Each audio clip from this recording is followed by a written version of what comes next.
Hi hello అందరూ ఎలా ఉన్నారు బాగున్నారా welcome to my channel Sunanda's diaries and vlogs అండి.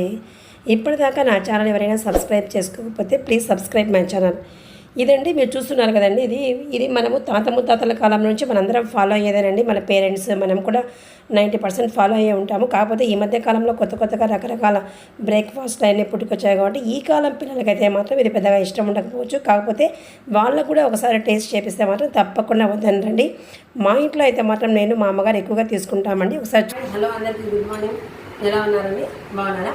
నేనైతే మా స్కూల్ కాంప్లెక్స్ మీటింగ్ అయితే బయలుదేరుతున్నానండి.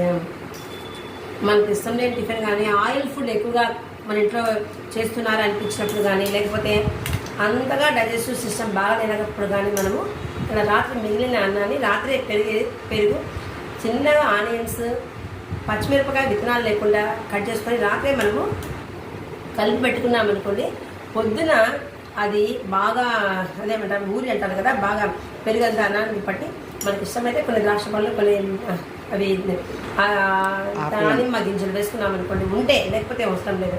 మనకు చాలా హెల్తీ డైట్ అండి. ఈ డైట్తోనే కదండి పాతకాలం వాళ్ళంతా కూడా ఎటువంటి జబ్బులు లేకుండా ఉన్నారు. అలానే ఎప్పుడు మనం ఇలాంటివి తినలేము. కాకపోతే నేనైతే ఎక్కువగా తింటానండి.